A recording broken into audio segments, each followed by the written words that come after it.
أعوذ بالله من الشيطان الرجيم. بسم الله الرحمن الرحيم.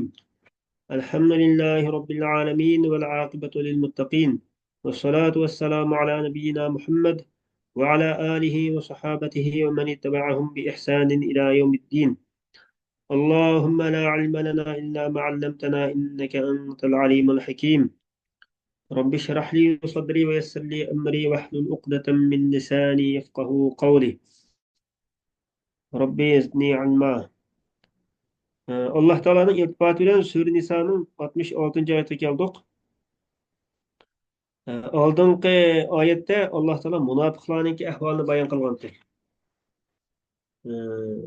Şu münafıklarınki Allah'ın ve Allah'ın Resulü'nün hükmü kemme yalanlığı. Her qanday bir kişininki Allah ve Peygamber Aleyhisselam'da bir hüküm çıkarıp koyuşka teklif kılıp şu Peygamber Aleyhisselam'ın çıkargan hükmüne razı bulmadıkça hakiki iman etken bulmaydıganlıktan ibaret. Şu mezmun sözlenген. Ayette Allah Teala şundaq deydi. Estaizu billah. وَلَوْ أَنَّا كَتَبْنَا عَلَيْهِمْ أَنِ اقْتُلُوا أَنفُسَكُمْ أَوْ اخْرُجُوا مِنْ دِيَارِكُمْ مَا فَعَلُوهُ إِلَّا قَلِيلٌ مِنْهُمْ وَلَوْ أَنَّهُمْ فَعَلُوا مَا يُوعَظُونَ بِهِ لَكَانَ خَيْرًا لَهُمْ أَشَدَّ تَثْبِيتًا وَإِذًا لَآتَيْنَاهُمْ مِنْ لَدُنَّا أَجْرًا عَظِيمًا وَلَهَدَيْنَاهُمْ صِرَاطًا مُسْتَقِيمًا.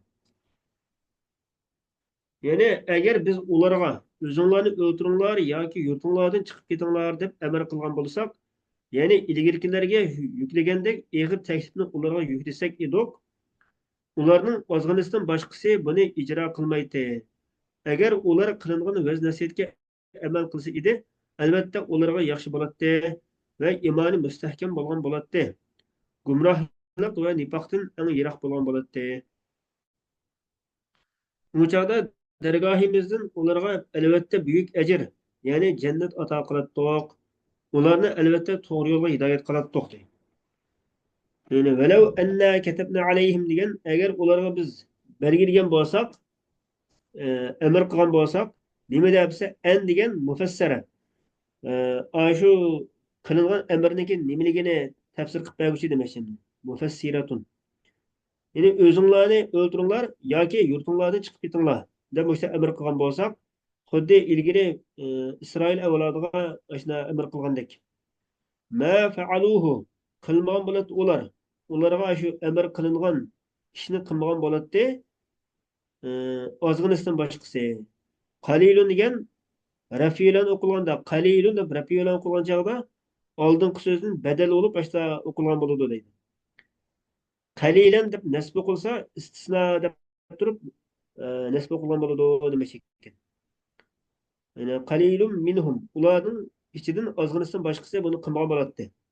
Walau annahum fa'alu ma yu'azuna bihi. Agar ular qilgan bo'lsa, ularga vaz nasihat qilingan narsani, yani payg'ambarga itoat qilishdan iborat, shu nasihat qilingan ishni ijro qilgan bo'lsa, albatta ular uchun yaxshi bo'ladi va iymonini mustahkam qilgan bo'ladi. Demak, bir mo'minningki iymoni mustahkam bo'lishi payg'ambar alayhissalom buyurgan ishlarga to'liq bo'ysunish demak. Kimiki payg'ambarga itoat qilsa, Allohga itoat qilgan bo'ladi dedi ilgirki oyatlarda. وَإِذًا لَآتَيْنَاهُمْ مِنْ لَدُنَّا أَجْرًا عَظِيمًا. U vaqtda, ya'ni agar ular shu iymonda mustahkam bo'lsa, ularga o'z dargohimizdan katta ajrni ato qilgan bo'ladiq. Bu katta ajr nima bo'lsa jannat deydi. Va ularni to'g'ri yo'lga boshlagan bo'ladiq. To'g'ri yo'lga hidoyat qilgan bo'ladiq. Endi keyingi oyatninki nozil bo'lish sababi nima ekan desa, ba'zi sahobalar payg'ambar sollallohu alayhi vasallamga كيف نراك في الجنة وأنت في الدرجات العلى ونحن أسفل منك deb shundoq degan chog'da deydi. Ya'ni ey Rasululloh, biz sizni jannat qandoq ko'ralaymiz? Sizlar bo'lsalar jannatniki oliy darajalarda bo'ladilar. Biz bo'lsak sizdan tuvan darajada bo'lgan bo'lsak, sizni qandoq ko'ralaymiz degan chog'da bu oyat nozil bo'lgan deydi. ومن يطع الله والرسول فأولئك مع الذين أنعم الله عليهم من النبيين والصديقين والشهداء والصالحين وحسن أولئك رفيقا. Yani kimiki Allah'a ve Peygamber'e itaat kılırken ular ahirette Allah'ın nimetiga erişken peygamberler, sıddıklar, şehitler ve yaxshilar bilan birga bo'ladi. Ular nima degan yaxshi hamrohlar. Bu fazl Alloh tarafidandir.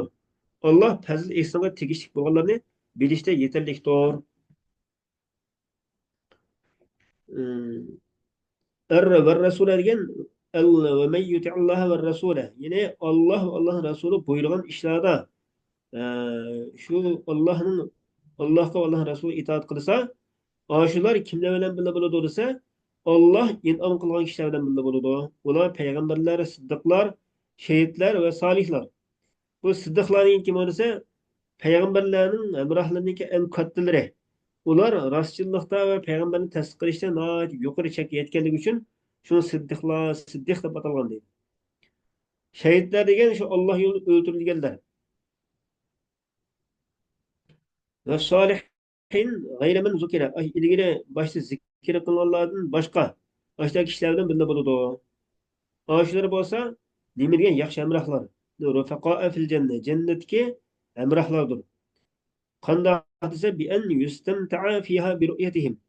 Manfaatlanadi ular shu jannatda shu payg'ambarlarni, solihlarni, shahidlarni ko'rish bilan, ularni ziyorat qilish bilan, ularning yanında hozir bo'lish bilan işte huzurlanadi. Halbuki ularning qarorgohi oliy darajada boshqalarga nisbatan oliy darajada bo'lsa-mu, ashtaqa ham ularni ko'rib ziyorat qilish jihatda manfaatdan huzurlanganligi uchun shunga yaxshi hamrohlar deyildi demoqchi. Zalika shu yana zikr qilingan shu katta kishilar bilan birga bo'lish u Alloh tarafdan bo'lgan bir fazildir deydi. Yani, zalika degan nuqtada jumlaning egisi al-fadlu minalloh degan jumlaning xabar ekan. Bu Allohning fazli. Tafaddala bihi alayhim. Alloh taolo buni ularga in'om qilib, marhamat qilib shuna bergan. Ular o'zlarining qilgan toat ibodatiga erishgan emas. Şimdi jannatga mushundoq katta daraja martabalarni ashuna payg'ambarlar, solihlar, shahidlar bilan birga bo'lishdan iborat katta martabani Alloh taolo ularga marhamat qilib shuna berdi. Ashlarningki Allohga yaragan bir amallar bo'lg'achqa, qalbi go'zal insonlar bo'lg'achqa Alloh taolo shuna marhamat qilgan demoqchida bu yerda. Va kafa billahi alima. Alloh taolo alim jihatda yetarlikdir. Yani oxiratning savobininki kimga loyiq ekanligini bilish jihatda yetarlikdir. Yani ma yuqorqi gapninki javobi chiqdi hozir. Ya'ni shuni sizlarniki toat ibodatinglar yetolmadinglar. Balki Alloh sizlarga in'om qilib berdi. Deganki bu in'omni Alloh taolo kimga beradigan, kimga bersa loyiq ekanligini Alloh taolo o'zi obdan biladi. Shuningdek o'zi xohlagan o'sha bandalarga bu in'om martabani beradi demoqchi. Ya'ni fatiqu bima akhbarakum bihi. Alloh sizga xabar bergan narsaga chin ishoninglar. Va la yunabbiyuka mislu xabir. Sana xabir, hammadan xabardor Allohga o'xshash birisi xabar berolmaydi. Xo'sh. Ya ayyuhallazina amanu khudu hidrakum fanfiru thubatin aw infiru jami'a. Ey iymon etgan mu'minlar, dushmanlarning sharridan saqlanish uchun tayyorlik holatida turinglar. Urushqa turkum bo'lib yoki hammanglar bir bo'lib chiqinglar. Shubsizki, oranglarda urushga chiqmay qilib qolganlar, ya'ni munofiqlar bor. Agar sizlarga biror musibat, ya'ni mag'lubiyat yoki qirg'inlik kelsa, u munofiq Alloh menga haqiqatan marhamat qildi. Chunki men ular bilan urushda birga bo'lmadim. Bo'lmasa o'ldirilganlar qatorida o'ldirilgan bo'lardim deydi. Agar sizlarga Allohning fazli, ya'ni g'aniba va g'animat yetsa, go'yo sizlar bilan u munofiqning orasida hech qanday do'stlik yo'qdek, koshki men urushda ular bilan birga bo'lgan bo'lsam, cho'ng bir muvaffaqiyatga, ya'ni g'animatdan zo'r nasibga erishgan bo'lardim deydi. Ya'ni xudu hidarakum degan dushmanlar qarta bir tayyorlik holatida turinglar. Hazirlangan ilonlar degani shu gapim. Ya'ni ihtarizu minhu va tayaqazu lahu. Dushman qarta nayte tayyorlik qilib turinglar va uni o'yga qilib turinglar deydi. Tayaqazu, o'yga qilib turinglar. Hargiz bexasarlik qilmanglar. Fenfiru. Çıkınla. Düşman bile uruş kılış için çıkınla. Fubatin degen yine türkümlep. Mutafarrikin. Bir koşun bir koşun aşında doğan aletте türkümlep aşağı çıkınla. Yoki hammanglar bir o'g'an odat chiqinglar. Infiru jami'an degan hammanglar bir odatda shunda chiqinglar deydi.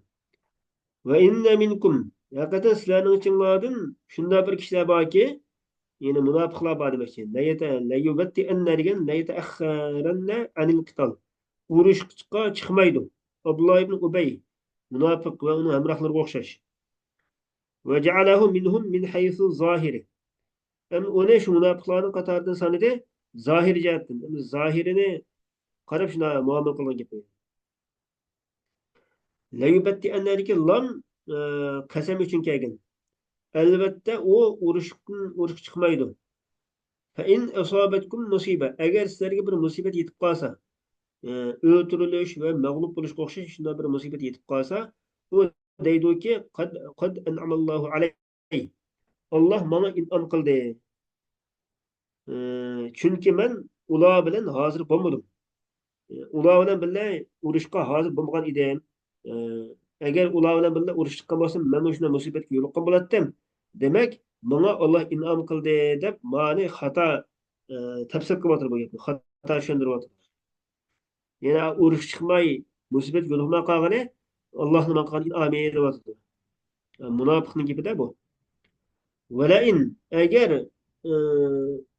laindagi lam qasamning lami sizlarga bir Alloh tarafdan fazilat yetsa, masalan shaharlarni fath qilishga o'xshash, g'animat elishga o'xshash Alloh tarafdan bir fazilat yetsa, la yaqulanna albatta deydi munofiq pushaymon qilgan holatda ka'an lam yakun.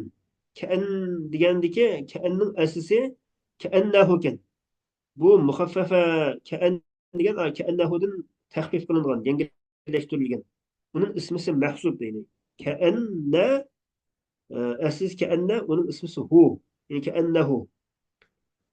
İsmisi ilmitilgan demakchi. Xuddi sizlar bilan uning orasida do'stlik yo'qligidek. Ya laytani kuntu ma'ahum fa afuza fawzan azima deb shunday deydi. Koshki men ular bilan birga bo'lgan bo'lsam, cho'ng bir muvaffaqiyatga erishgan bo'larkanman emasmi? G'animat, cho'ng bir g'animatdan ulushga erishgan bo'larkanman deb shunday deydi. Avo musibat yetsa, musulmonlarga bir musibat yetsa, men urushga chiqmag'achqa Alloh menga inom qildi deydigan. Agar musulmonlarga bir xo'shallik yetib qolsa, voy men ashlar bilan birga chiqqan bo'lsam bularkan qilmasam deydigan. Yine shu dunyo hayotini ko'zlab yashaydigan insonlarniki holini bayon qilyapti Alloh taolo. Munofiqlar. Lam yakun degan ya bilan ta bilan o'qildi. Lam yakun, lam takun ikki xil o'qildi. Baynakum va baynahum mawadda degan sizlar bilan uning orasida do'stlik, tunishlik va do'stlik yo'q kerak. Xuddi sizlar burunni tortib tunishmaydigan odam degidek demoqchi bu yerda. Yine bu raciun ila qavlihi qad anamallahu alayh. Yine bu şu lem yakun beynakum ve beynahum meveddatun degan bu söz oldingi oyatdagi qad anamallahu alayya degan so'zni qaytadi deydi. Yine nima demoqchi desa bu yerda shu munofiqlarningki sizlarning musibatinglarga xushal bo'lgan chog'dagi holati xuddi sizlar bilan uning orasida do'stlik yo'q bo'lgan odamningki holiga o'xshaydi demoqchi ekan.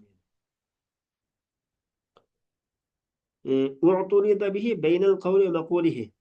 Ma la yakulanna degan qavlamdi. Bu qavlniki maquli nima bo'lsa, ya laytani kuntu ma'ahum. Yani o ya laytani kuntu ma'ahum fa afuza fawzan azima deydo degan gapimdi. Bu ka'an lam yakun beynakum ve beynahum mawaddatun degan shu qavl bilan maqulning orasida qistirma qilib kirgizilgan jumla demoqchi. Etti Allah Teala. Fel yuqatil fi sebilillah. Urush qilsin Allohning yo'lida, Allohning dinini ustun qilish uchun. Allazina yashrunal hayatad dunya bil axirah. Dunyo hayotini oxiratga setib Yani dunyo hayotini ortib ko'rganlar Alloh yo'lida urush qilsin. Yani aşı ilgili ayette Münafıklarınki şu dünya hayatını közlepla yaşayılganlıkıdan ibaret bir ahvalı bayan kıp bergendim. Demek ki hakiki Allah'ın razılığı eriş için e, aşılarının emisi Allah yolunda uruş kılsın demek. Kimiki Allah yolunda uruş kılırken feyuktel ev yaglib. O meyli öldürülsün. Yani şehit olup gelsin ya ki galip olsun. Yani düşmanın üstünden zeper kuşup galip olkan olsun. Kandak laneti olsa şu niyetinde Allah'ın kelimesi üstün kılış için uruş kılma dep çıkkanı olsa fesevfe nu'tihi ecran azima. Onunla biz nayet kat ecrini birimiz. Mol savapını birimiz. Cennet birimiz. İşte bir. Allah Teala hemmeyle özünki şeriatini doğru düşünüp özünün razıqını izleydigan, özüne uruş kılganlarının, cihat kılganlarının katarından kılmasın. Allah Teala hemmeyle iman tetkimat alsın. Ve ahiru da'vana enilhamdülillahi rabbil alemin. Subhaneke Allahümme bihamdik. Estağfurüke ve etûbü ileyk.